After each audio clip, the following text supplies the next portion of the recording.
An employee was cleaning the CEO's office until he locked the door and confessed his love. The morning ritual began like any other in Clara Ellis's modest apartment in Queens. Her alarm hadn't gone off yet. It never needed to. Her body knew the rhythm of dawn, the exact moment when the first hints of light would begin to creep through the thin curtains of her bedroom window. At 33, Clara had mastered the art of silence, moving through the early hours like a dancer who knew every step by heart. She glanced at her phone. 5:17 a.m. Perfect timing. The city was still sleeping, but Clara knew better than to waste these precious moments of solitude. Her feet found their way into worn but carefully maintained slippers, and she padded softly to the kitchen, careful not to wake her mother in the next room. The kitchen, small but meticulously organized, welcomed her with familiar shadows. Clara moved with practiced ease, measuring coffee grounds into the filter. 2 scoops, never more, never less. The gentle gurgle of the coffee maker provided the morning's first music, a quiet symphony that belonged to her alone. While the coffee brewed, Clara arranged her mother's medications for the day: morning pills in the blue container, afternoon in the green, evening in the purple. Each click of a pill container lid was followed by a moment of stillness, ensuring the sound hadn't carried through the thin walls. Her mother needed her rest, and Clara had learned long ago that love often meant protecting someone's sleep. The window above the sink faced east, and Clara paused there, hands wrapped around her coffee mug, watching the sky shift from charcoal to pearl. The small pot of succulents on the windowsill needed water. She'd take care of that later. Right now, this moment was hers. Just Clara, her coffee, and the awakening world. She caught her reflection in the window glass, her dark eyes serious, observant, her rich golden-brown skin glowing in the early light. Her natural hair was already neatly arranged in her signature high bun, not a strand out of place. Clara had learned early that in her line of work, appearance mattered, not for beauty's sake, but for dignity's. The clock ticked forward, and Clara began her own preparation routine. Her uniform, navy blue, practical, pressed the night before, waited on its hanger. She dressed with care, each movement deliberate. The fabric was sturdy, made to withstand long hours of work, but Clara wore it like armor. In her bathroom mirror, she checked her appearance one final time, adjusting her name tag, Clara Ellis, maintenance staff. Back in the kitchen, she prepared her mother's breakfast tray: oatmeal with a drizzle of honey, fresh berries bought on sale, and tea with just a hint of milk. The morning medications sat in their blue container, a glass of water alongside them. Clara arranged everything with the precision of someone who understood that care could be expressed through placement, through attention to detail. She heard her mother stirring, right on schedule. Rosalie Ellis had been a teacher for 30 years before her health forced early retirement, and some habits died hard. Clara knocked softly on her mother's door before entering. "Good morning, Mama," she said, voice gentle as the morning light now filling the room. Rosalie sat up slowly, her silver-streaked hair in its nightly wrap. "Morning, baby." Her smile was tired but warm. "You're all ready for work?" "Almost." Clara set the tray carefully across her mother's lap, adjusting the angle just so. "Everything you need is right here. Don't forget the blue container is for morning." Her mother reached out, caught Clara's hand. Her grip was weaker these days, but the love in it remained strong. "You take such good care of me, Clara, but who's taking care of you?" Clara squeezed back gently. "I take care of myself, Mama." "You taught me how, remember?" The morning routine continued. Clara helped her mother sit up properly, adjusted her pillows, made sure the TV remote and phone were within easy reach. They had this dance down to a science, each movement choreographed by years of practice and necessity. "I'll be home at the usual time," Clara said, gathering her things. "Mrs. Martinez from next door will check on you at lunch." "I'm not completely helpless, you know," Rosalie protested, but there was no real fire in it. They both knew the score.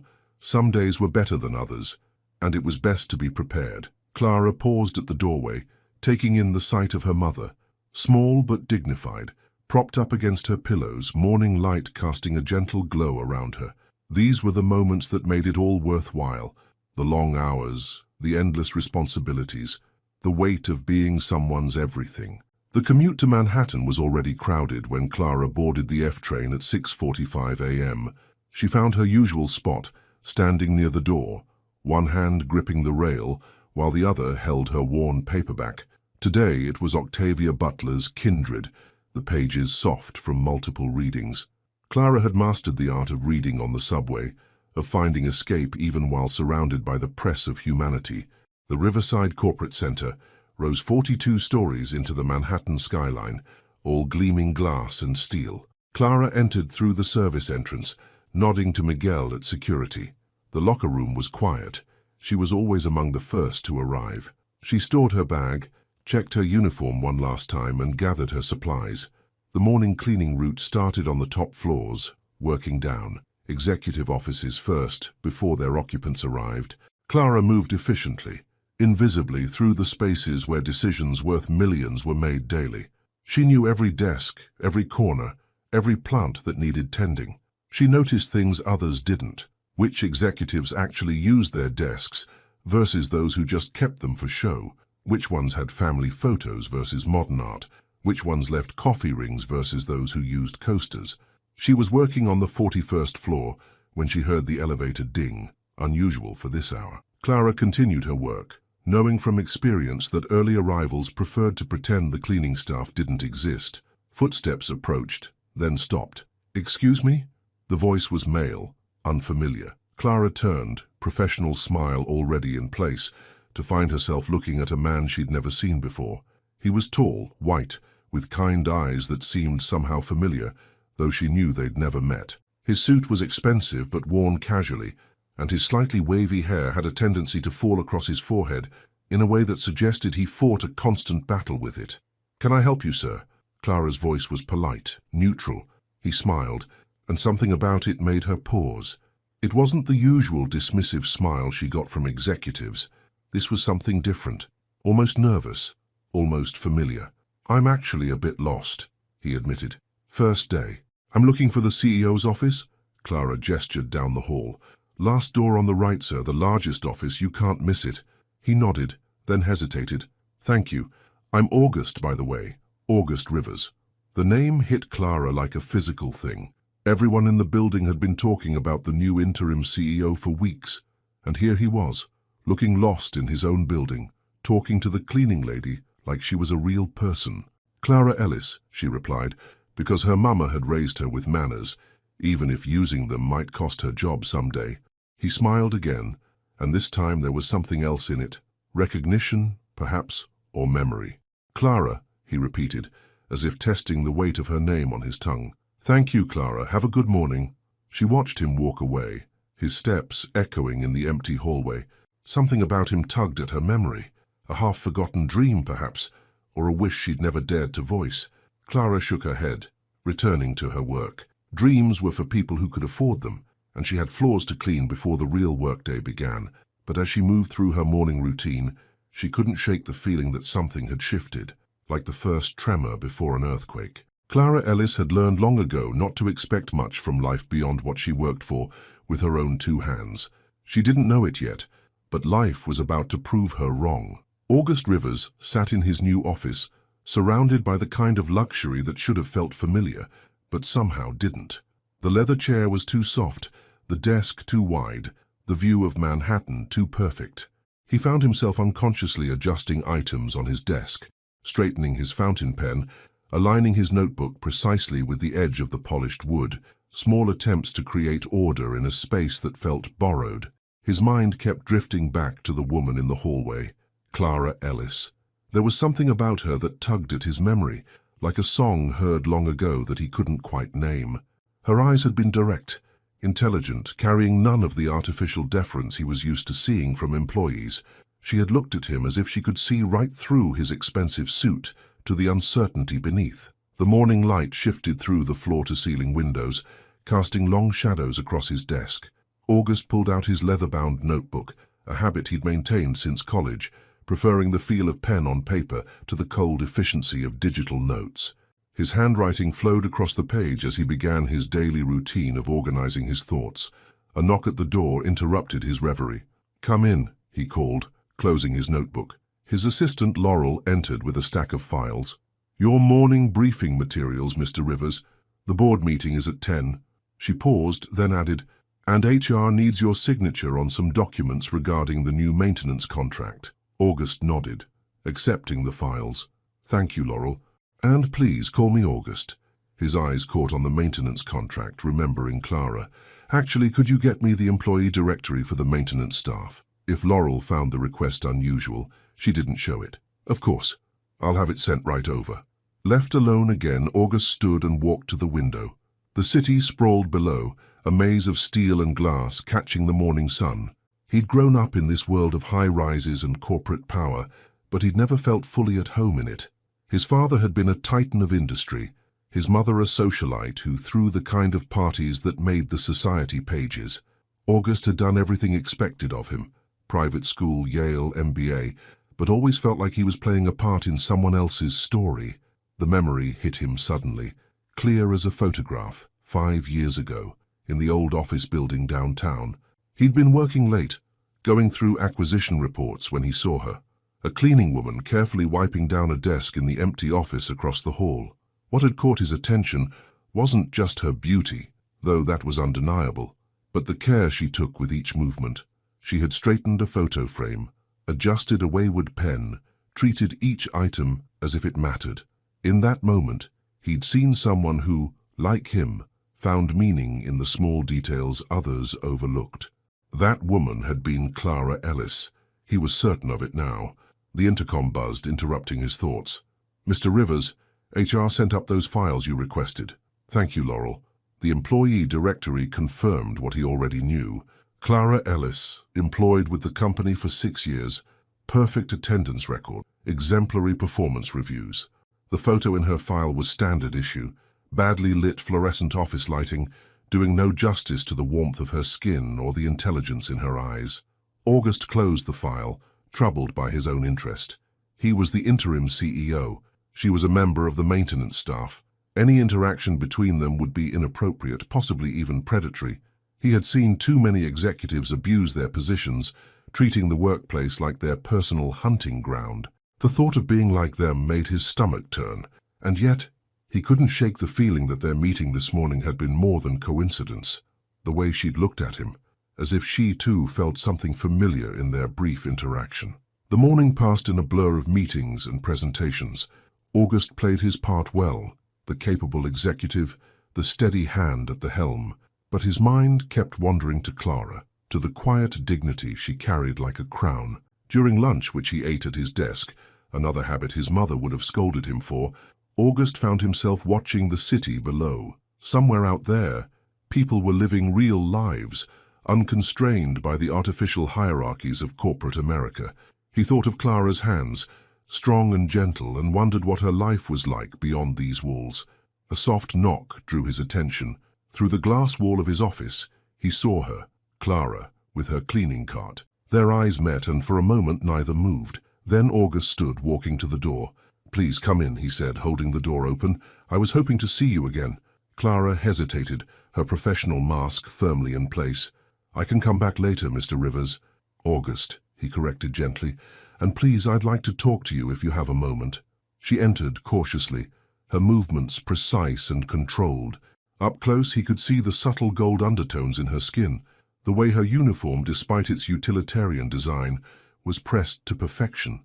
"About this morning," August began, then paused, searching for the right words. "Have we met before? Perhaps at the downtown office about 5 years ago?" Something flickered in Clara's eyes. Recognition, surprise, uncertainty. "I worked at that location, yes." Her voice was careful, measured. "I saw you one evening," August continued, moving to lean against his desk, trying to make the conversation less formal. "You were cleaning an office, and the way you handled everything with such care, it stayed with me."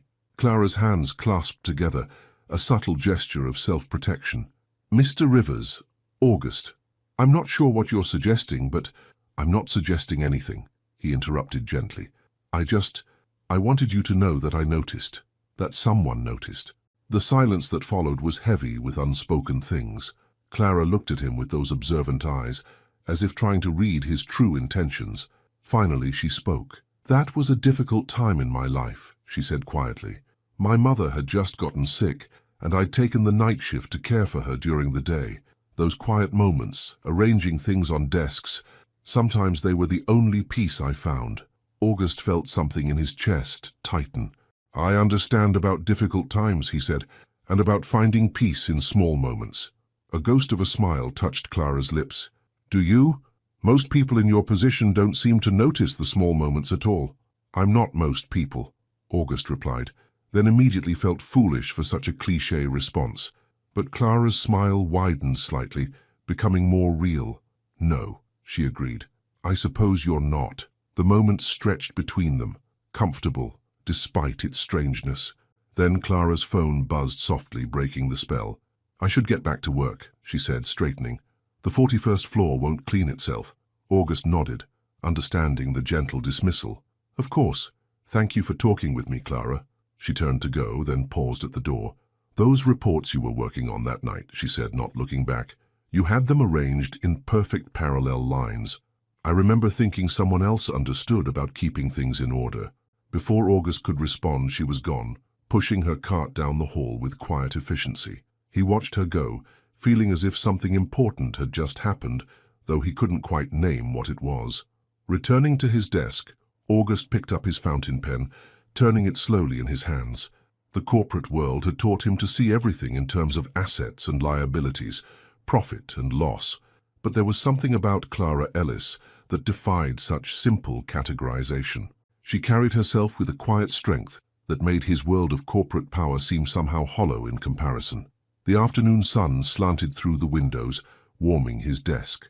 August opened his notebook again, but instead of business notes, he found himself writing something else. The way she straightens things, as if bringing order to small spaces, might somehow order the larger world. He closed the notebook quickly, but the words stayed with him, echoing like footsteps in an empty hall. Outside his office, the city continued its endless rhythm, but inside something had shifted, like the first note of a song he'd forgotten he knew.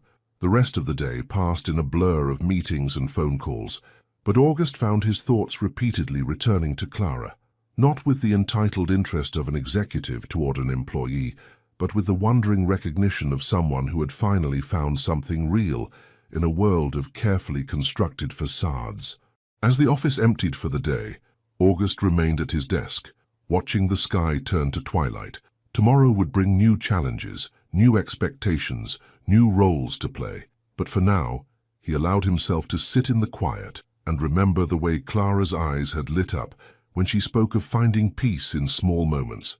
Sometimes he thought the most important things in life weren't the ones written in contracts or measured in stock prices.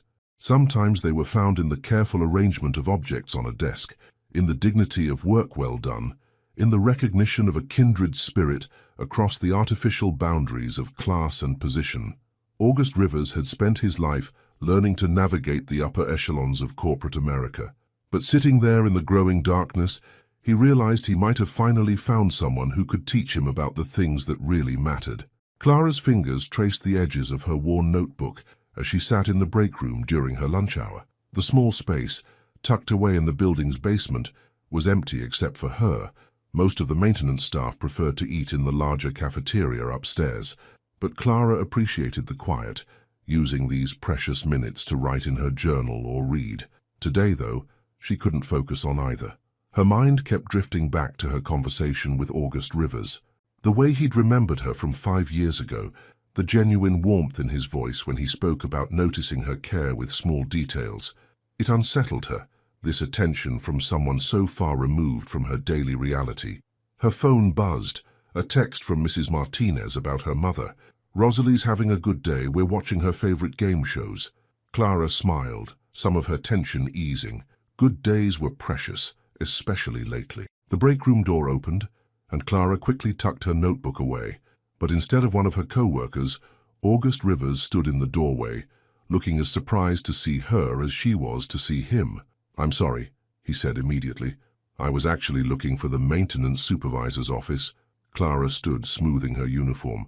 Down the hall, third door on the left. She paused, then added, though Mr. Henderson is usually at lunch this time of day. August lingered in the doorway. What were you writing? The question caught her off guard. Clara glanced at her partially visible notebook. Just thoughts, nothing important. Everything we write is important, he said, stepping into the room. It's a record of who we are in that moment. Clara studied him, trying to reconcile this thoughtful man with the corporate image he was supposed to represent. Do you write? Besides business reports, I mean. A smile touched his lips. I keep a journal. Old-fashioned, I know. My father used to say it was a waste of time. But you kept doing it anyway. Some things we do because they matter to us, not because they matter to others. He moved closer, careful to maintain a respectful distance. What do you write about, Clara? She shouldn't tell him. This was her private space, her private thoughts. But something in his expression, genuine interest without pressure, made her want to share. Observations, mostly, things I noticed during the day. Sometimes poems, though they're not very good. I'd like to read them someday, August said softly. Then, catching himself, he added, if you wanted to share them, of course. Clara felt warmth creep into her cheeks. They're really not worth. Everything we create has worth, he interrupted gently, even if we're the only ones who see it. Before Clara could respond, voices approached in the hallway. August straightened, professional mask sliding back into place. Thank you for the directions, Miss Ellis. He left just as two of her co-workers entered, carrying their lunch bags. Clara sat back down, trying to steady her racing heart. This had to stop. Whatever was happening between them, these chance meetings, these intimate conversations, it couldn't lead anywhere good. The afternoon passed in a blur of routine tasks, but Clara's mind kept returning to the break room, to August's words about writing and worth. As she cleaned the executive offices on the top floor, she found herself paying extra attention to the personal items on each desk, wondering what stories they could tell. At 4:30, Clara was finishing up on the 41st floor when she heard familiar footsteps. August emerged from the elevator, looking tired after what had clearly been a long day of meetings. You're here late, he observed, stopping near her cleaning cart. Extra shift, Clara explained. Covering for a co-worker who's sick. August frowned slightly. You work so hard already. We all do what we need to do. Clara continued wiping down the reception desk, maintaining her professional routine despite her awareness of his presence. Let me give you a ride home, he offered suddenly. It's getting dark early these days, and you must be tired. Clara's hand stilled on the desk. That wouldn't be appropriate, Mr. Rivers. August, he corrected automatically. Then softer. And what's inappropriate is letting someone who's worked a double shift take the subway alone at night. I do it all the time. That doesn't make it right. He ran a hand through his wavy hair, a gesture Clara was beginning to recognize as a sign of frustration. Please, as one human being to another, let me help. Clara looked at him, really looked at him. His expensive suit couldn't hide the genuine concern in his eyes, the way he stood there waiting for her answer, as if it truly mattered to him. My mother is waiting for me, she said finally. I can't be late. I'll have you home on time, he promised. Driver's already downstairs. Clara thought about the crowded subway, the long walk from the station, the extra hour of her day that would be lost to commuting. Okay, she said quietly. Thank you. They rode the elevator in comfortable silence. In the parking garage, a black car waited, but it wasn't the ostentatious luxury vehicle Clara had expected. It was a modest sedan, clean but not flashy. I prefer to keep a low profile, August explained, seeing her surprise. He opened the door for her, then walked around to the other side. Inside the car, Clara gave the driver her address in Queens. As they pulled out into the evening traffic, she felt strangely peaceful, despite the unusualness of the situation. Tell me about your mother, August said softly. Clara glanced at him, surprised by the request. She was a teacher for 30 years. English literature. Now she has good days and bad days. You take care of her?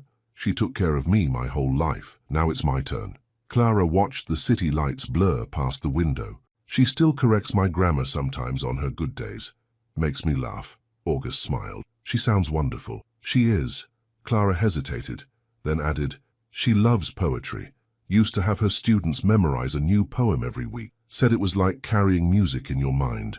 What's her favorite? Still I Rise by Maya Angelou. She used to recite it when I was having hard days at school. Clara's voice softened with memory. You may write me down in history with your bitter, twisted lies. You may trod me in the very dirt, but still, like dust, I'll rise. The car slowed for a red light, and August turned to look at her. In the shifting glow of street lamps and neon signs, Clara's face was painted in shadows and light, beautiful and strong. "You rise every day," he said quietly. Clara met his gaze. "We all do. Some of us just make more noise about it than others." The light changed, and the car moved forward. They rode the rest of the way in silence, but it was a comfortable one filled with unspoken understanding.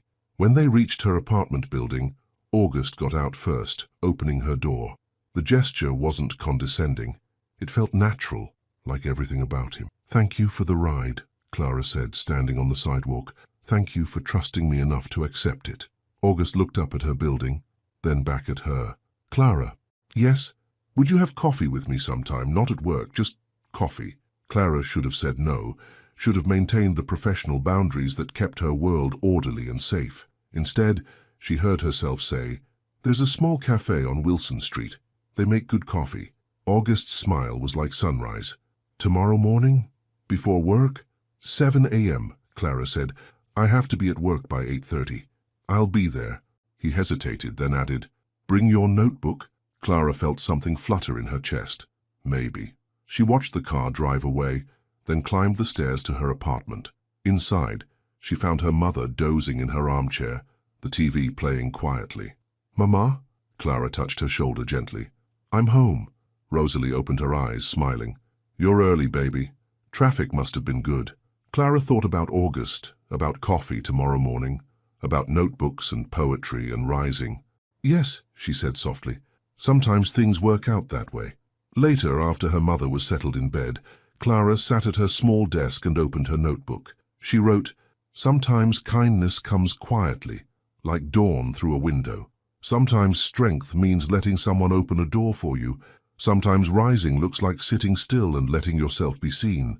Outside her window, the city hummed its endless song. But inside, in the small space of her room, Clara felt something new taking root, like a flower turning toward unexpected light. Wilson Street was quiet at 6:55 a.m., the small cafe's windows glowing warmly against the early morning grey. August stood outside, his usual corporate armor replaced by dark jeans and a soft grey sweater. He'd arrived 15 minutes early, unable to contain his nervous energy. In his hand, he held his leather-bound notebook, wondering if bringing it had been too presumptuous. The cafe, Sunrise Corner, was exactly the kind of place he'd imagined Clara would choose. Unpretentious, but carefully maintained, with hand-painted signs and potted plants in the windows. Through the glass he could see mismatched vintage furniture and local art on the walls. At precisely 7 a.m., Clara appeared, walking down the street with the same quiet grace she brought to everything. She wore a deep purple sweater dress that made her golden-brown skin glow, her hair arranged in its usual perfect bun.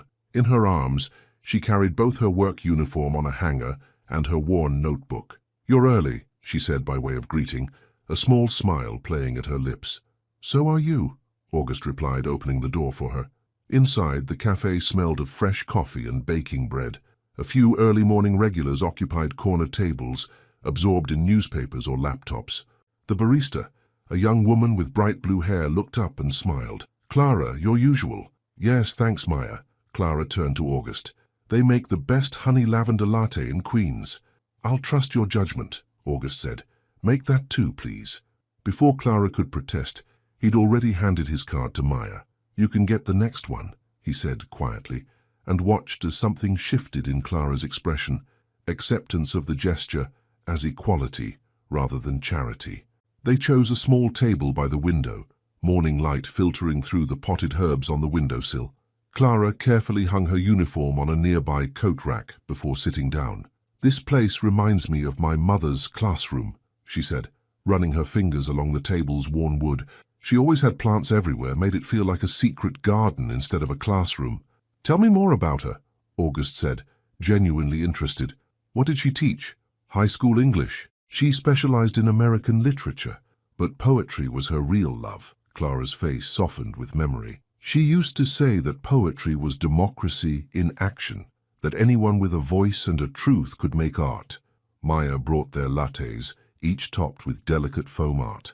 August took a sip and raised his eyebrows in appreciation. "You were right about this." "I usually am," Clara said with a hint of playfulness that made August's heart skip. They sat in comfortable silence for a moment, both aware of their notebook sitting on the table between them, like unspoken promises. "What made you start writing?" August asked finally. Clara traced the rim of her cup with one finger. "When I was young, maybe 12, I found my mother's old journals. She'd written about everything, her students, her hopes for me, her fears about being a single mother. It was the first time I really understood that writing wasn't just for books. That ordinary lives could be worth recording." August nodded. "That everyday moments could be sacred." "Exactly." Clara looked at him curiously. "What about you? When did you start?" August took another sip of his latte, gathering his thoughts. "I was at boarding school feeling lost, I guess. My roommate snored terribly, so I'd stay up late, writing about everything I couldn't say out loud. About how I didn't want to be a carbon copy of my father. About how the future everyone had planned for me felt like a cage. And now you're CEO," Clara observed without judgment. "Interim CEO," he corrected. "And maybe that's not the end of the story." Clara opened her notebook, revealing pages filled with neat, flowing handwriting. "Nothing's ever really the end of the story, is it?" August leaned forward slightly, drawn by the glimpse of her private thoughts. Would you share something? Something you've written?" Clara hesitated, then turned to a specific page. "I wrote this last week during my lunch break." She paused, then began to read softly. "The city breathes in shifts, each hour marked by different hands on different tasks. Dawn belongs to those who sweep dreams away, who polish windows until they shine like second chances. Noon spreads gold across boardroom tables where decisions rain down like autumn leaves. But twilight belongs to everyone, when shadows erase the lines between those who rise and those who climb, and we all turn toward home, carrying our day's weight like silent prayers." Her voice trailed off, and she looked up to find August watching her with an intensity that made her breath catch. "That's beautiful," he said softly. "The way you see the world. It's like you find the extraordinary in everything ordinary." "Isn't that what you do too?" Clara asked. "When you arrange things just so, when you notice the small details others miss." August pulled out his own notebook, opening it carefully. "Maybe, but I never had the courage to write about it like you do." He turned to a recent entry. "Would you like to see?" Clara nodded, and he pushed the notebook across the table. His handwriting was neat but distinctly masculine, filling the expensive paper with observations and questions. Why do we measure success in square footage and stock prices when the most valuable things fit in the smallest spaces? A kind word, a careful gesture, the way someone straightens a picture frame when they think no one is watching. Clara looked up from the page, meeting his eyes. "You see more than you let on." "I'm learning to see differently," August admitted. "Since I really met you, I've been noticing things I used to miss." The morning light had strengthened, painting golden squares on their table. Clara checked her phone and sighed. "I should get ready for work." "Let me drive you," August said quickly. "Please." Clara stood, gathering her uniform. "We can't make a habit of this. People will talk." "Let them," August said, but his tone was gentle, understanding. "We're just two people having coffee and conversation." "Is that what we are?" Clara asked softly, not quite meeting his eyes. August stood too, closing his notebook carefully.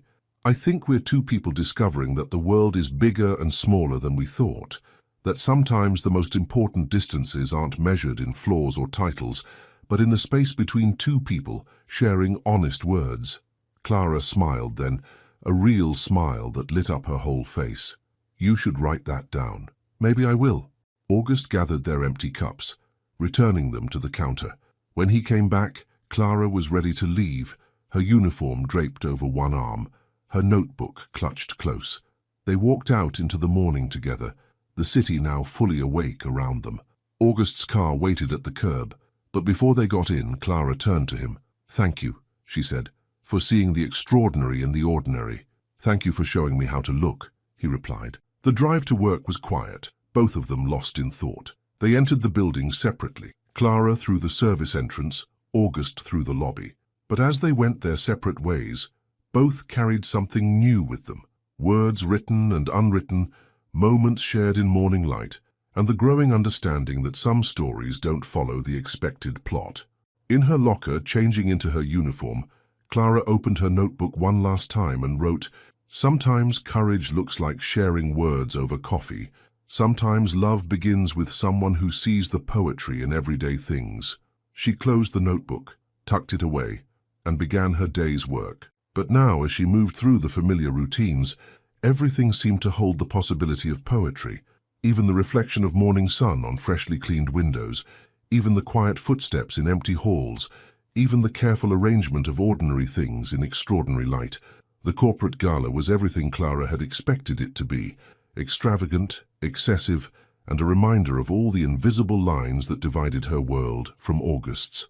She moved quietly through the crowd in her maintenance uniform, replenishing water pitchers and clearing abandoned champagne glasses, while the city's elite celebrated the company's latest acquisition in their designer evening wear. From her vantage point, near the service entrance, she could see August in his perfectly tailored tuxedo, looking somehow both at home and apart from the surrounding opulence.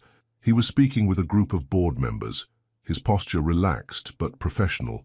Every so often his eyes would scan the room, and Clara knew he was looking for her. "Ellis," her supervisor called quietly, "reception needs attention. Champagne spill." Clara nodded, gathering her cleaning supplies. As she made her way across the ballroom, she caught fragments of conversations about stock options and summer homes. A woman in a red designer gown barely moved aside as Clara knelt to clean the spill, continuing her animated discussion about her recent yacht purchase as if the maintenance staff were invisible. "Excuse me," a familiar voice said, and Clara looked up to find August standing nearby, his expression carefully neutral, but his eyes full of meaning. "Could you make sure the executive conference room is prepared for tomorrow morning's meeting?" It was a thin excuse, but Clara accepted it gratefully. "Yes, Mr. Rivers." She followed him out of the ballroom, away from the noise and glitter, into the relative quiet of the executive floor. As soon as they were alone, August's professional mask slipped. "I hate these events," he said quietly, loosening his bow tie.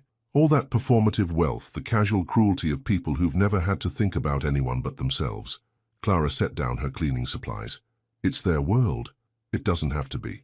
August ran a hand through his hair, disrupting its careful styling. "I've been thinking a lot about what I want to do with my position here, even if it is temporary." "Oh!" Clara leaned against the conference room table, curious despite herself. "I want to make changes, real ones, starting with how we treat our maintenance and service staff." He moved closer, but maintained a respectful distance. "Better wages, comprehensive health care, educational opportunities." Clara studied him carefully. "That won't make you popular with the board." "I don't care about being popular." August's voice was firm. "I care about doing what's right. And watching you tonight, seeing how people treated you and your colleagues, it made me sick." "We're used to it," Clara said softly. "That's exactly the problem." August took another step closer.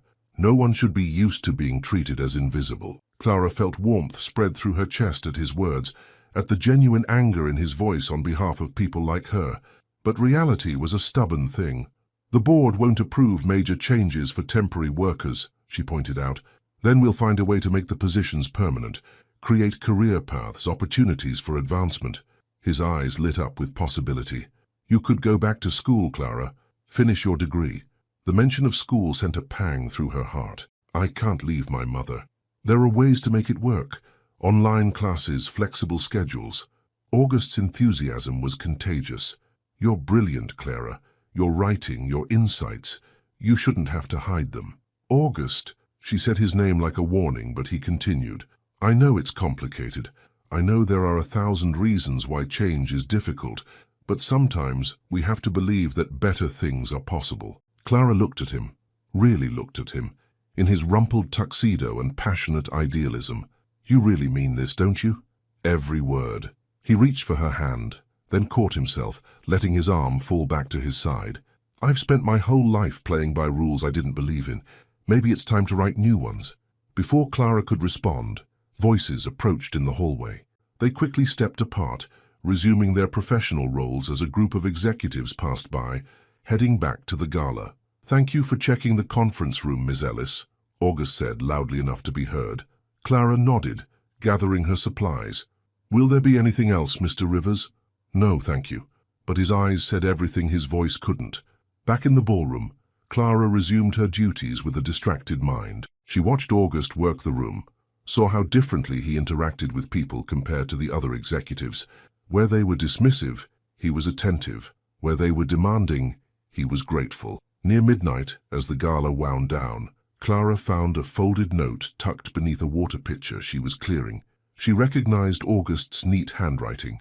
The lines that divide us are drawn in sand, not stone. Meet me tomorrow at Sunrise Corner, same time. She carefully tucked the note into her pocket, neither accepting nor declining the invitation. But as she helped clean up the aftermath of the gala, the scattered champagne glasses, the crumpled napkins, the evidence of excess, she found herself thinking about change, about possibility, about lines drawn in sand. Later that night, in the quiet of her apartment, Clara sat at her small desk and opened her notebook. Her mother was sleeping peacefully in the next room, her breathing steady and reassuring. She wrote, "They say some lines shouldn't be crossed, but who drew them and why? In a world of artificial boundaries, maybe love is the art of gentle erasure, of seeing beyond the lines to where humanity meets humanity, where hearts recognize hearts, despite the costumes we wear." She closed the notebook and looked out her window at the city lights. Somewhere out there, August was probably thinking about change too, about making the world a little more fair, a little more kind. Clara thought about their conversation in the conference room, about his passionate belief in possibility. It was dangerous to hope, to believe that things could be different. Hope had a way of breaking hearts that couldn't afford to be broken. But as she prepared for bed, setting out her uniform for the next day, Clara found herself thinking about coffee at Sunrise Corner, about sharing words and dreams in morning light. Maybe August was right. Maybe some lines were meant to be redrawn, some rules meant to be rewritten. Her phone buzzed with a text from August. "Whether you come tomorrow or not, know that I meant every word. Change starts with believing it's possible." Clara held the phone for a long moment, then typed back, "Save me a honey lavender latte." She could almost see his smile as he replied, "Always." Setting her alarm for early morning, Clara lay down, her mind full of possibilities. Tomorrow would bring what it would bring. But for now, in the quiet of her room, she allowed herself to believe, just a little, in the power of gentle erasure, in the possibility of change, in the courage of hearts that dared to recognize hearts across invisible lines. Outside, the city hummed its endless song. Inside, a story was unfolding, word by word, moment by moment, in the spaces between what was and what could be. The Sunday morning light filtered through the windows of Clara's apartment, casting warm patterns on the small kitchen table where she sat with her mother. It was their weekly ritual, a proper breakfast together, no rushing, no uniforms, just mother and daughter sharing quiet moments and honest words. Rosalie watched as Clara stirred honey into her tea, her observant teacher's eyes missing nothing. "You're different lately," she said softly. "There's a light in you I haven't seen in a while." Clara's hand stilled on the spoon. "Am I?" "A mother knows." Rosalie reached across the table, her hand covering Clara's. "Tell me about him." The words caught in Clara's throat. How could she explain August to her mother? How could she describe the way he saw her, really saw her, across all the divisions of their worlds? "His name is August," Clara began slowly. He's the interim CEO at work." She watched her mother's expression carefully, expecting concern or disapproval. Instead, Rosalie's eyes softened with understanding. "And he makes you smile." "It's not that simple, Mama. Love never is, baby." Rosalie squeezed her hand. "But that's not what I asked." Clara thought about morning coffees at Sunrise Corner, about shared notebooks and quiet conversations, about the way August looked at her like she was a poem he wanted to memorize. "Yes," she whispered, "he makes me smile." "Then tell me about him." "Not his job. Him." Clara took a deep breath. "He writes in journals like you taught me to do. He notices small things, the way light falls, how people arrange their desks, the quiet moments others miss. He wants to make things better, not just talk about it." "And he sees you?" "Yes." Clara's voice caught. "He sees me." Rosalie nodded slowly. "That's rare, baby. Someone who really sees us. That's worth its weight in gold." "But the world," Clara began. "The world will always have something to say," Rosalie interrupted gently. "Remember what Maya Angelou wrote? Still I rise. Sometimes rising means letting yourself be loved. Clara's phone buzzed. A text from August. Found a new coffee shop in Brooklyn. Small place, great poetry readings on Sundays. Would you like to explore?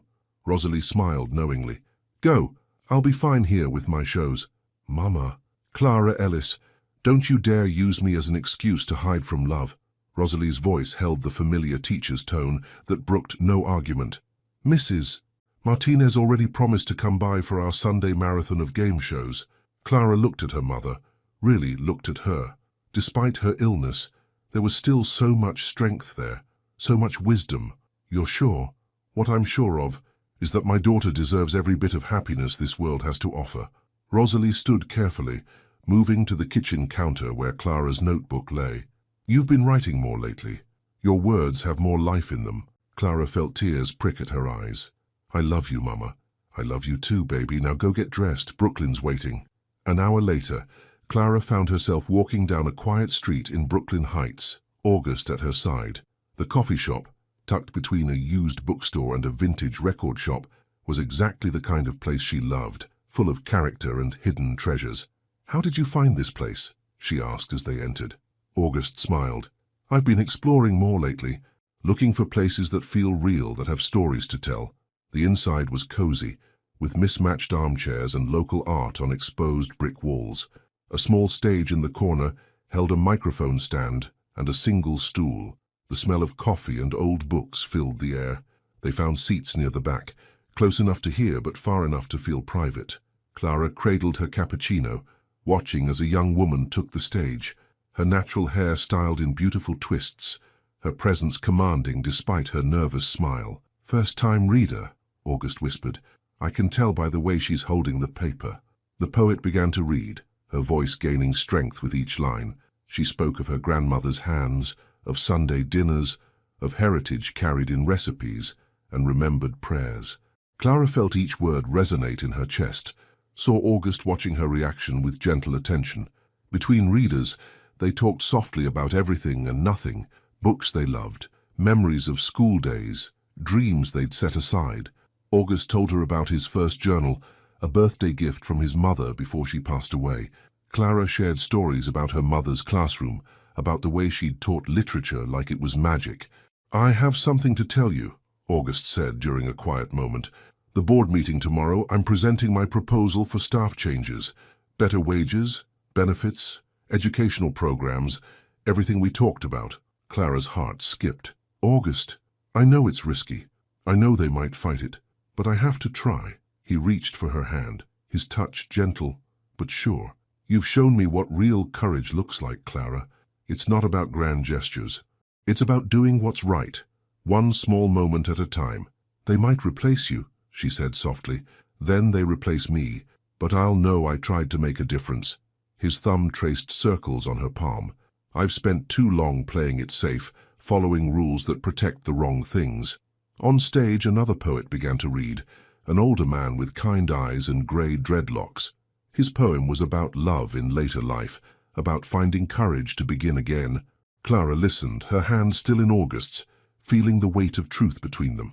My mother knows about you, she said finally. August's hand tightened slightly on hers. What did she say? She said that someone who really sees us is worth their weight in gold. Clara met his eyes. She said sometimes rising means letting yourself be loved. Your mother sounds very wise. She is. Clara took a deep breath. She also said I should stop using her as an excuse to hide from love. August was quiet for a moment, his eyes full of emotion. Are you hiding? Maybe, a little. Clara looked down at their joined hands. It's scary, isn't it? Letting yourself believe in something that seems impossible. Everything seems impossible until it isn't. August's voice was soft but certain. Segregation seemed impossible to end. Women's rights seemed impossible to achieve. Every step forward in human dignity seemed impossible until people decided to believe in better things. And now you're going to change corporate policy with the power of belief. Clara's tone was gently teasing, but her eyes were serious. No, I'm going to change it with solid business arguments about employee retention, productivity, and long-term growth. August smiled. But believing it's possible? That's what gives me the courage to try. The poetry reading continued around them, words of love and loss, hope and memory filling the warm air. Clara thought about her mother's words, about rising, about letting herself be loved. She thought about August's quiet revolution in the corporate world, about his determination to make space for dignity in places that had forgotten its worth. "Whatever happens tomorrow," she said finally, "thank you for seeing me, for seeing all of us." August lifted their joined hands, pressed a gentle kiss to her knuckles. "Thank you for teaching me how to look." Later, after August had driven her home and she'd checked on her mother, sound asleep in front of the TV, Mrs. Martinez keeping faithful watch, Clara opened her notebook and wrote, "There are many ways to rise, like dawn over city streets, like hope in careful hearts, like love between divided worlds. Sometimes rising means standing still and letting truth find you, letting someone see you, letting yourself believe in impossible things until they aren't impossible anymore." She closed the notebook, listening to the quiet sounds of her sleeping mother, the distant city traffic, the beating of her own brave heart. Tomorrow would bring what it would bring, but tonight, in this moment, Clara allowed herself to believe in the power of small changes, in the courage of honest words, in the possibility of love that saw beyond the lines that others had drawn. Outside her window, Brooklyn stretched away toward Manhattan, a landscape of dreams and struggles, of boundaries and possibilities. Somewhere in that cityscape, August was probably working late, preparing for tomorrow's battle. Clara sent up a quiet prayer, not for victory but for courage, the courage to try, to believe, to rise. After all, as her mother always said, quoting Maya Angelou, "You may shoot me with your words, you may cut me with your eyes, you may kill me with your hatefulness, but still, like air, I'll rise." And rise they would, together or apart, carrying the weight of truth and the lightness of possibility, one small moment at a time. Monday morning arrived with the weight of destiny. Clara moved through her early morning routine in a state of heightened awareness, each moment sharp with significance. As she prepared her mother's medications and breakfast, her mind kept drifting to the 42nd floor, where August would soon face the board. "You're worried about something," Rosalie observed, watching Clara arrange her pills with unusual precision. "There's an important meeting today," Clara said softly. "It could change things. For August, for everyone." Clara sat on the edge of her mother's bed. "He's trying to make things better for the maintenance staff, Mama. Better pay, benefits, education opportunities." Rosalie studied her daughter's face. "And you're afraid they'll punish him for it. Corporate boards don't like change." "No," Rosalie agreed, "but change comes anyway, baby. Sometimes it just needs someone brave enough to open the door." Clara thought about August, about his quiet determination to do what was right. He could lose everything. Sounds to me like he's already found something worth more. Rosalie reached for Clara's hand. Sometimes the biggest changes start with the smallest acts of courage. The morning commute felt different. Clara watched her fellow passengers, office workers, service staff, students, all moving through their Monday routines, unaware that decisions being made today could affect their futures. She thought about August's words about dignity, about making space for change in places that had forgotten its worth. At work, Clara went through her usual tasks with careful attention, but her mind kept tracking the time. The board meeting was scheduled for 10 a.m. By now, August would be preparing his presentation, arranging his arguments like chess pieces on a board.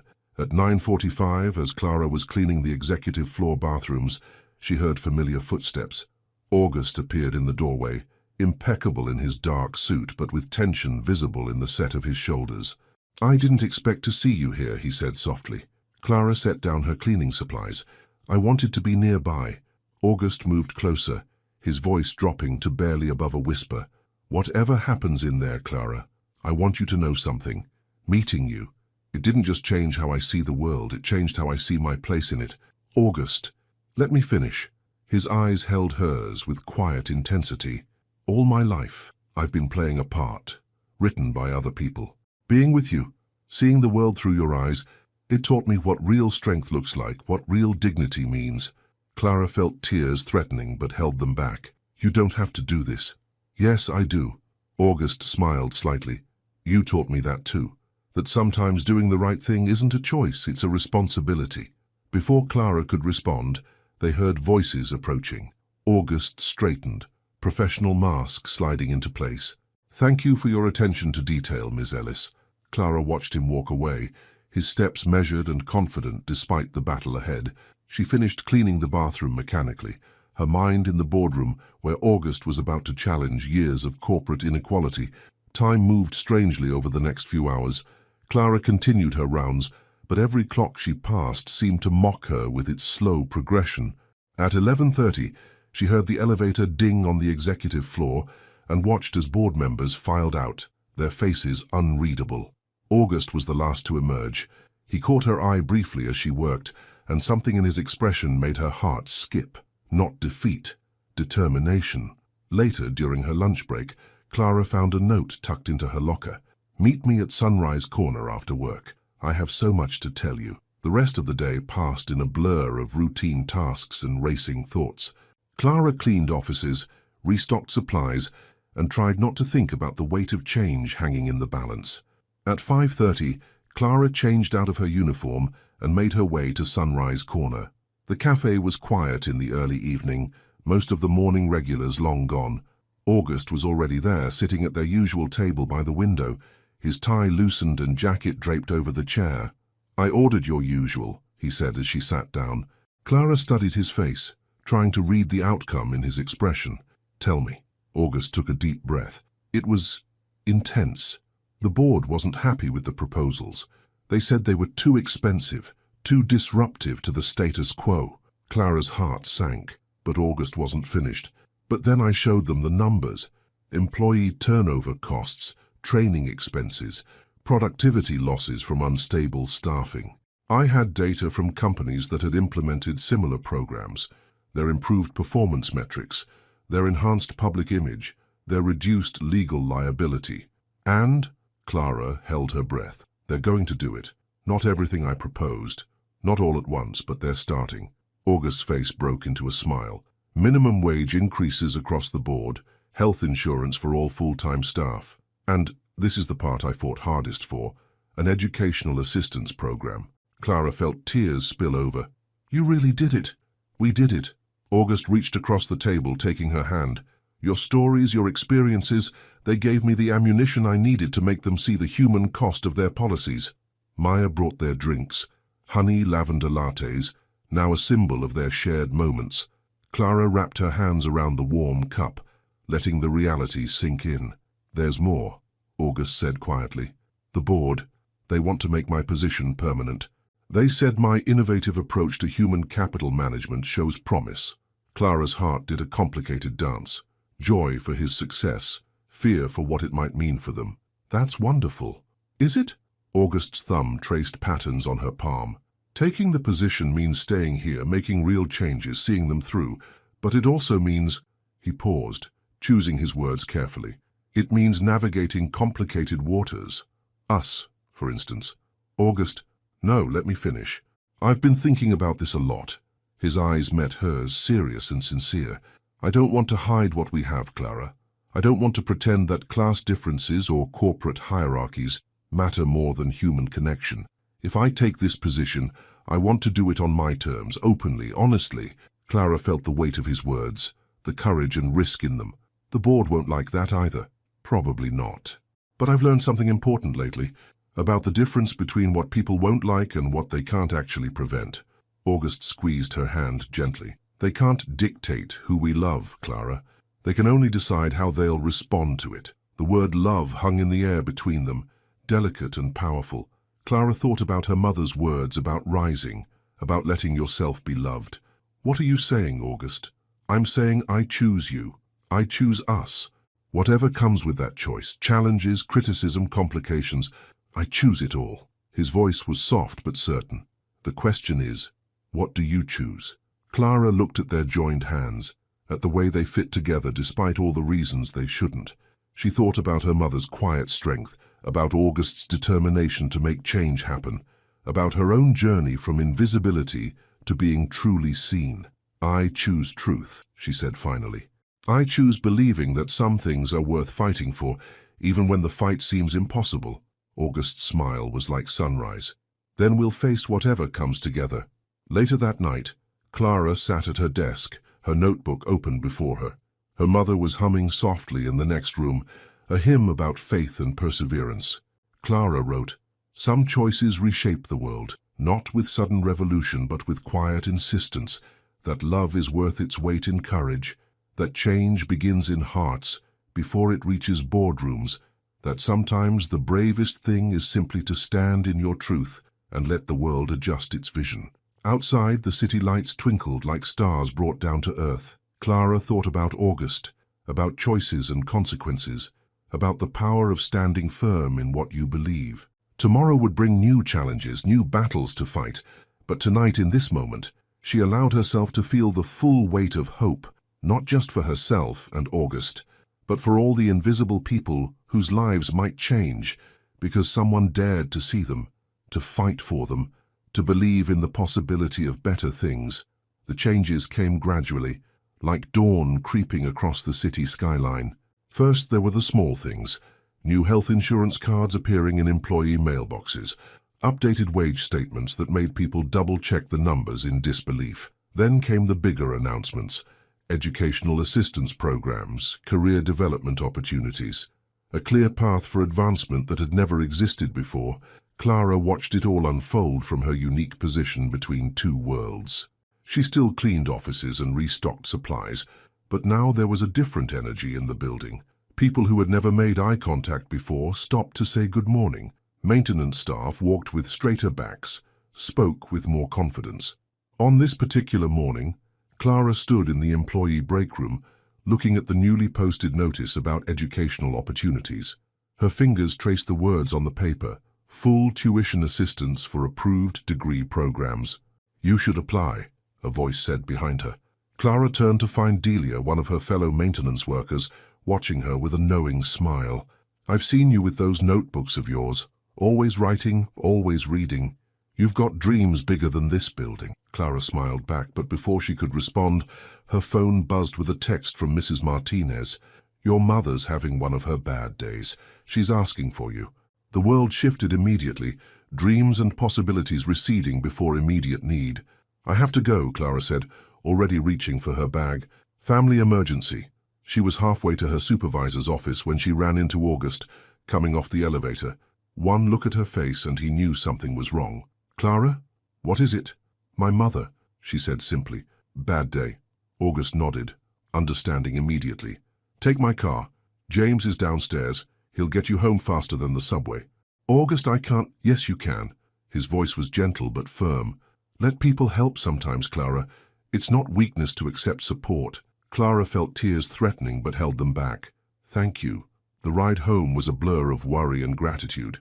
James, August's driver, navigated through traffic with skilled efficiency while Clara made calls to her supervisor, to her mother's doctor, to Mrs. Martinez with updates about her estimated arrival time. When she reached the apartment, she found her mother in bed, confused and agitated. These episodes had been coming more frequently lately, days when the present and past blurred together in her mind. "Mama," Clara said softly, sitting on the edge of the bed. "I'm here." Rosalie's eyes focused on her daughter's face. "Clara? The students? I need to prepare for the students." "It's okay, Mama. No classes today. It's just us." Clara spent the next hour helping her mother take her medications, speaking softly about shared memories until Rosalie's agitation eased. When she finally drifted into sleep, Clara stepped into the hallway to find several text messages from August. "How is she? Do you need anything? I can have food delivered if you haven't eaten. Just let me know how I can help." The care in his messages made her throat tight. She typed back, "She's sleeping now. I'm okay. Thank you for understanding." His response came immediately. "Always, take all the time you need. I handled everything at work." Clara leaned against the wall, letting out a long breath. In the past, days like this had been exercises in isolation, struggling alone to balance work and care, never letting anyone see the weight she carried. Now somehow she had people in her corner. Her phone buzzed again. Another text from August. "Check your email when you can. Something you should see." Clara waited until her mother was deeply asleep before opening her laptop. There in her inbox was an email from the HR department, subject line, Educational Assistance Program, pre-approved application. Her hands shaking slightly, Clara opened the attachment. It was an application for the program already filled out with her information, including a note about flexible scheduling to accommodate family care responsibilities. At the bottom was a personal note from the HR director. Mr. Rivers spoke highly of your potential. We look forward to helping you achieve your educational goals. The tears she'd been holding back all day finally spilled over. Clara opened her notebook, needing to capture this moment of overwhelming emotion. Sometimes love looks like a car sent without asking, a form filled out in faith, a future drawn in light against darkness. Sometimes strength means letting someone else carry part of your sky. Later that evening, as Clara sat beside her sleeping mother doing research on online degree programs, she heard a soft knock at the door. Through the peephole, she saw August holding a bag from her favorite deli and what looked like a stack of college brochures. She opened the door quietly. You didn't have to come. I know, he smiled gently. But I thought you might need dinner and company and maybe some help looking at educational options. Clara glanced back at her mother's room, then stepped aside to let him in. August moved with careful quietness, setting the food on the kitchen table and pulling out containers of soup and sandwiches. I remember you mentioned your mother likes matzo ball soup, he said, arranging the containers. I got some for when she feels up to eating. The thoughtfulness of the gesture, remembering not just Clara's needs but her mother's, made her heart swell. Thank you. They sat at the small kitchen table, sharing dinner and looking through brochures for local colleges, with strong online programs. August had done his research, highlighting options that offered flexible schedules and good support services for adult learners. The company will cover everything, he said, pointing out details in the assistance program documentation. Books, fees, even a stipend for technology if you need it. You did all this for me? Clara asked softly. August looked up from the brochures, his eyes serious. I did it because it's right, because talent and intelligence shouldn't be limited by circumstance, because everyone deserves the chance to rise. He paused, then added quietly, but yes, thinking of you, of your writing, your insight, your potential, that gave me extra motivation. From her mother's room came the sound of movement. Clara stood quickly, but Rosalie appeared in the doorway before she could reach her. I smell soup, Rosalie said, her voice stronger than it had been all day. Her eyes took in August, sitting at her kitchen table with college brochures spread before him, and a smile touched her lips. And you must be August. August stood, his manner respectful but warm. Mrs. Ellis, it's an honor to meet you. Mama, you should be resting, Clara started, but Rosalie waved her off. I've rested enough, and that smell is too good to resist. She moved to the table with careful dignity. Now tell me what you two are plotting with all these brochures. Over matzo ball soup and gentle conversation, Clara watched her two worlds merge, her mother's quiet wisdom, August's earnest determination to make things better, her own dreams starting to take solid shape. They talked about online classes and flexible schedules, about balancing care and opportunity, about the power of education to open doors. You always were my best student, Rosalie said at one point, reaching for Clara's hand. Even when you were little, you saw things others missed, wrote about them in ways that made them shine. She still does, August added softly, and the look he gave Clara was full of pride and tenderness. Later, after August had gone and Rosalie was settled back in bed, Clara sat at her desk with her notebook open. The day had been a roller coaster of emotions, fear and hope, worry and possibility, the constant balance between duty and dreams. She wrote, there are many ways to build a future, with borrowed cars and borrowed courage, with soup served in love's name, with brochures spread like maps to unknown territories. Sometimes the hardest journey is learning to accept the hands that reach to help you rise, learning that love means never having to rise alone. Outside her window, the city lights twinkled with possibility.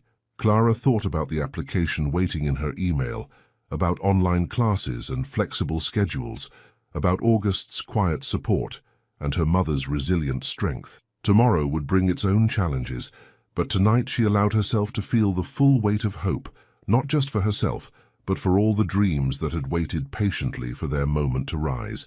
3 months could change everything, Clara realized as she sat in her first online class, laptop open on her small desk. Outside her window, the early autumn evening painted the sky in shades of purple and gold. In her mother's room, Rosalie was having one of her good days, engrossed in a documentary about American literature while Mrs. Martinez kept her company. Clara's introduction to creative writing professor was discussing the elements of narrative structure when a text from August appeared on her phone. "How's class going? Proud of you." A smile touched her lips as she typed back, "Learning about story arcs. Apparently all good stories need conflict and resolution." His response came quickly. "Life seems to provide plenty of both." She couldn't argue with that. The past 3 months had been a whirlwind of changes, each day bringing new challenges and victories. The educational assistance program had grown beyond anyone's expectations.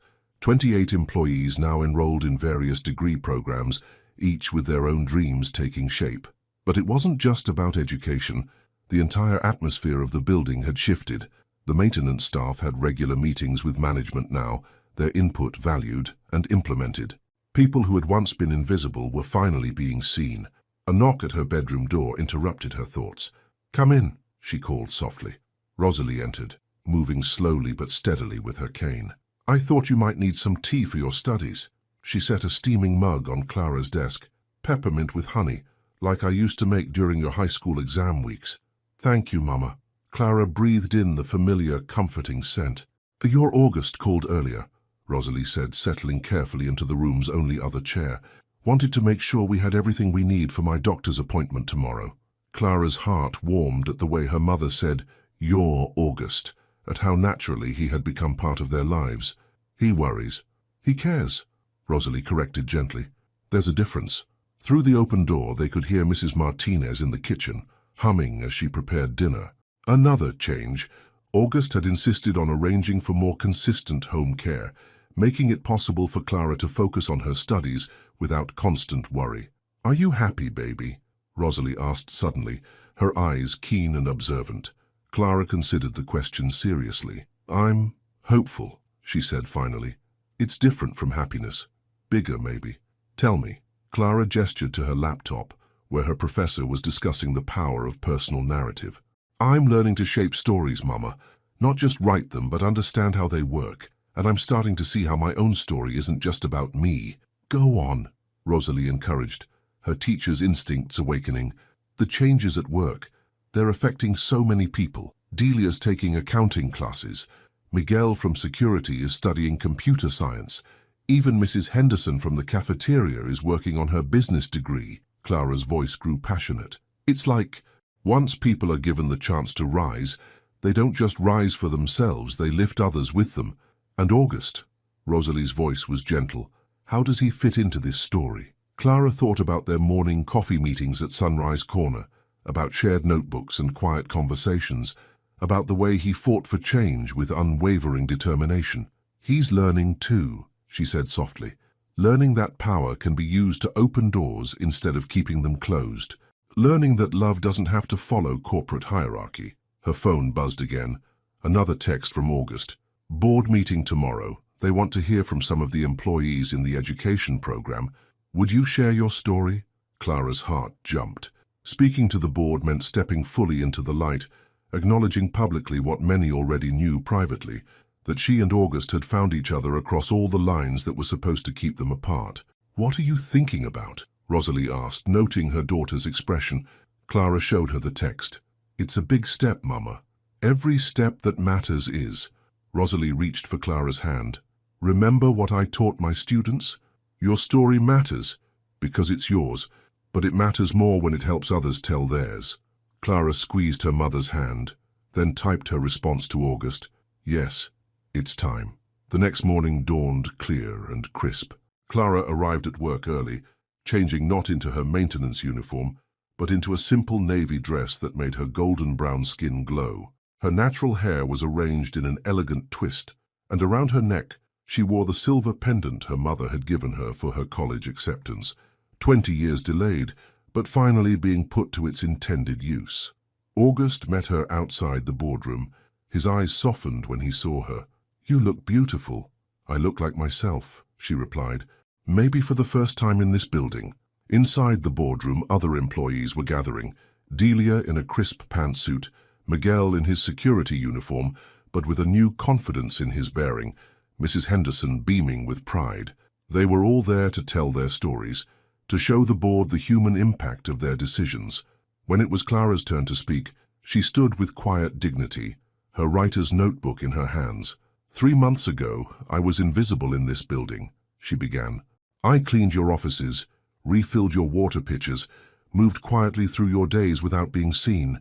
But someone saw me, saw all of us, saw not just who we were, but who we could become." She spoke about education as transformation, about dignity as a fundamental human right, about the power of being seen and valued. And then, taking a deep breath, she spoke about love. "Yes, August Rivers and I found each other across the divisions of class and position. But our story isn't just about romance, it's about recognition, about seeing the humanity in each other, about believing that artificial barriers shouldn't determine human connection." The board members shifted in their seats, some uncomfortable, others thoughtful. Clara continued, her voice strong and clear. "The changes you approved 3 months ago? They're not just about business metrics or corporate image. They're about acknowledging that every person in this building, from the CEO to the newest maintenance worker, has value, has dreams, has the right to rise." When she finished, the room was silent for a moment. Then Delia started applauding, followed by Miguel, Mrs. Henderson, and finally, one by one, the board members themselves. Later that evening, Clara sat in her usual spot at Sunrise Corner, August beside her. They each had their notebooks open, sharing words and thoughts as they processed the day's events. "The board voted to expand the program," August said quietly. "Not just to our building, but to all our locations nationwide." Clara felt tears prick at her eyes. "How many people?" "Thousands." August reached for her hand. "Your words today, they made it real for them, made them see the human story behind the policy changes." "Our words," Clara corrected gently. "Your courage to fight for change, my courage to stand up and be seen. We did this together." August lifted their joined hands, pressed a kiss to her knuckles.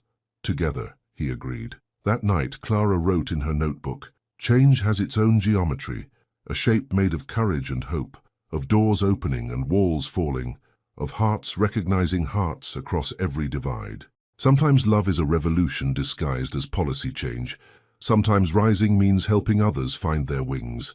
Sometimes the greatest story is the one we write together, word by word, heart by heart, until the world remembers how to see.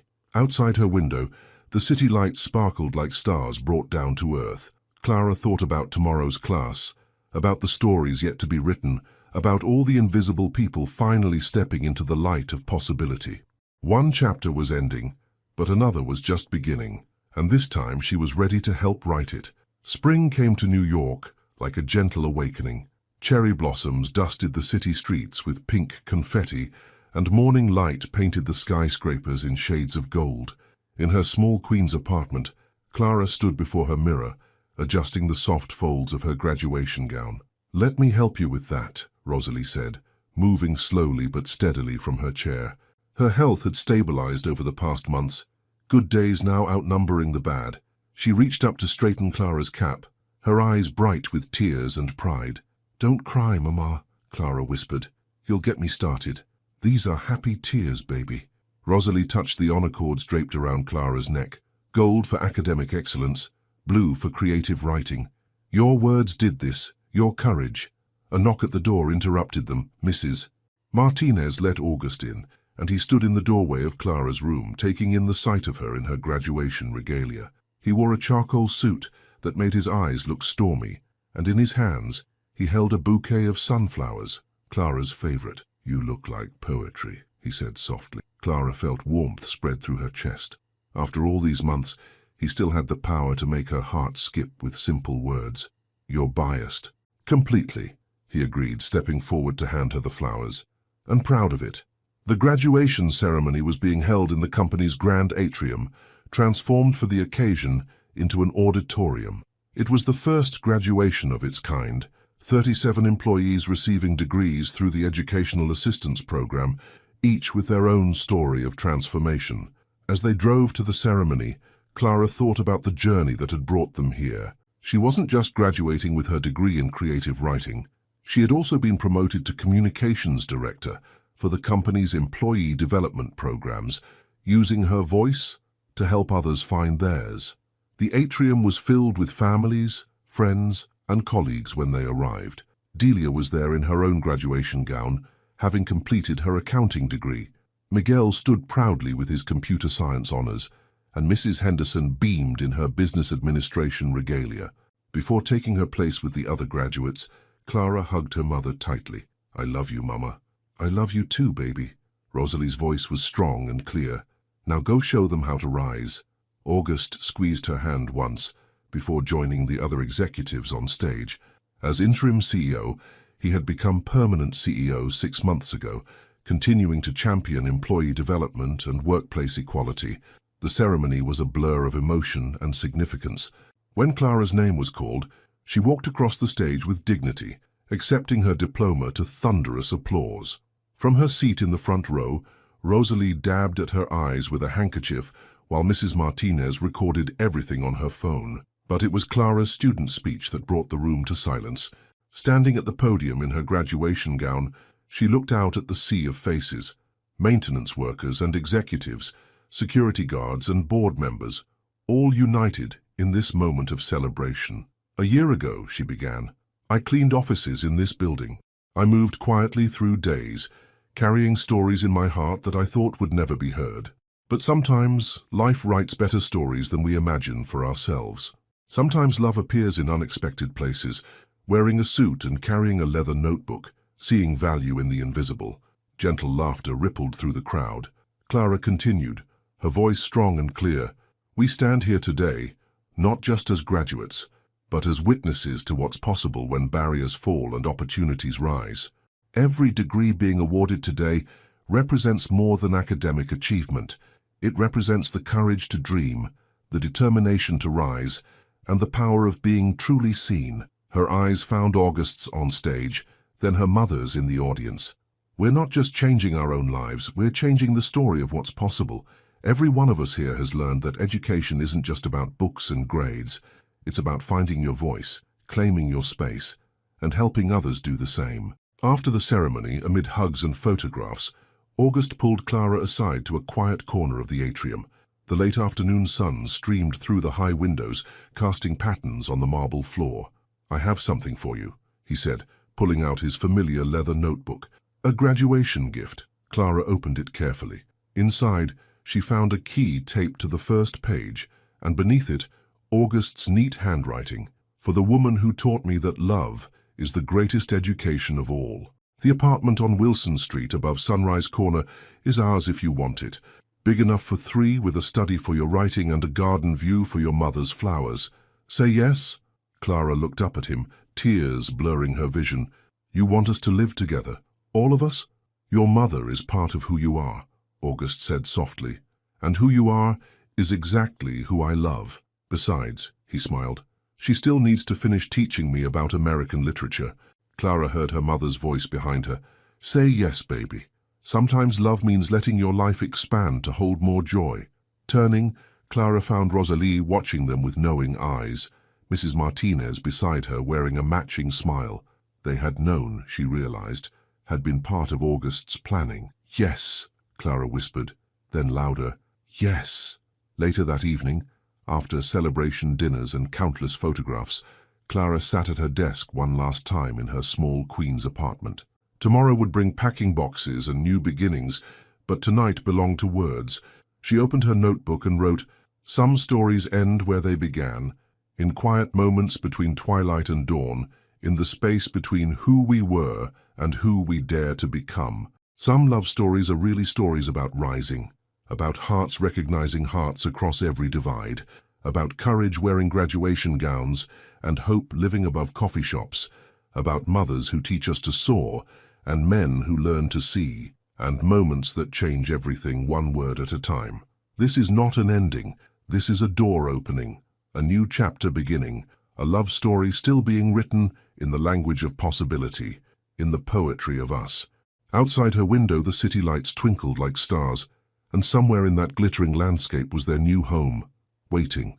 Clara thought about August, about her mother, about all the lives changed and changing. Tomorrow would bring its own challenges and joys, but tonight she sat in the quiet of her room and felt the full weight of love, not just for August or her mother, but for the story they were all writing together. A story about rising, a story about seeing, a story about love that crossed lines and changed lives. Their story, still being written.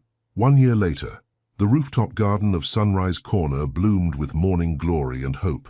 Clara sat in her favorite spot, a small wrought-iron table nestled between flowering planters, watching the sunrise paint the city in shades of possibility.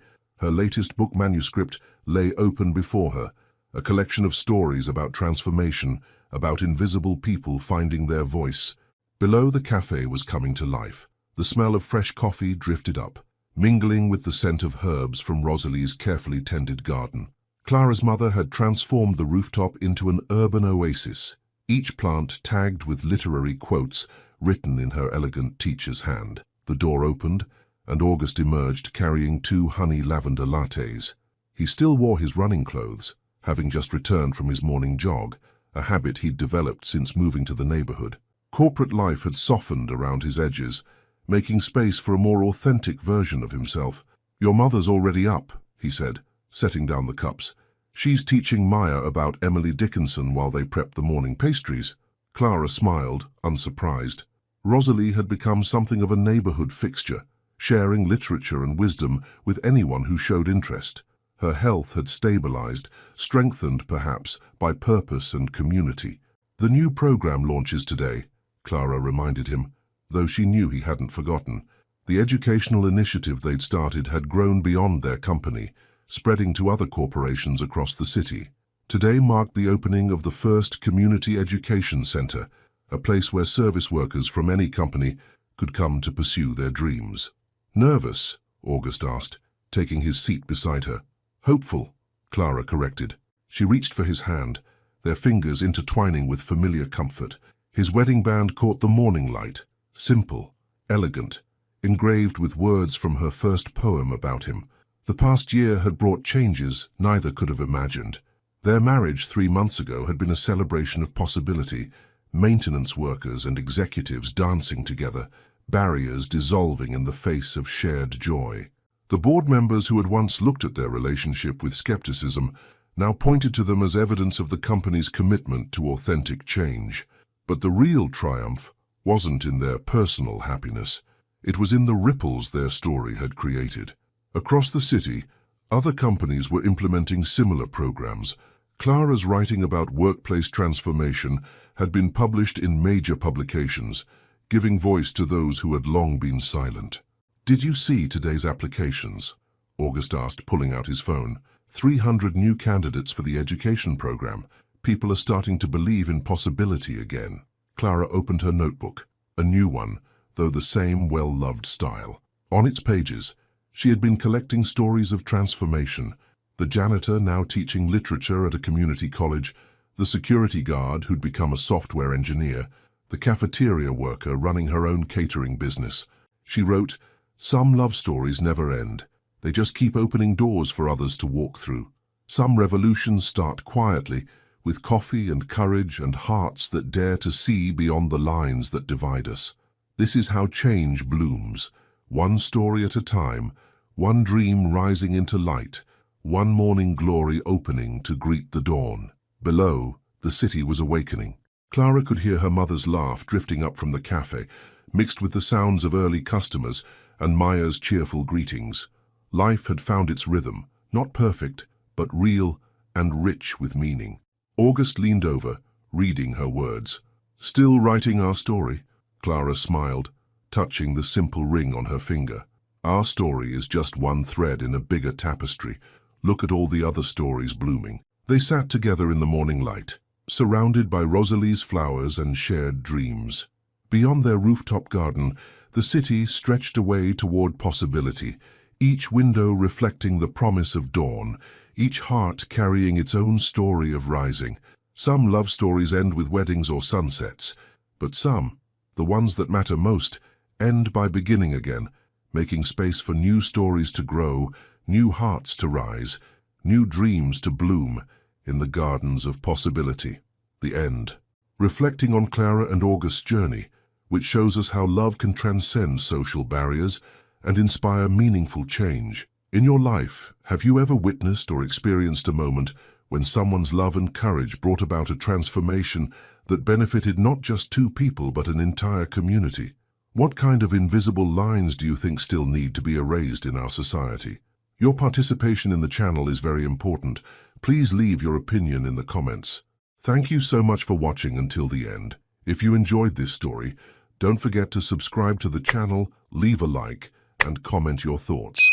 Your participation is very important to us. See you next time.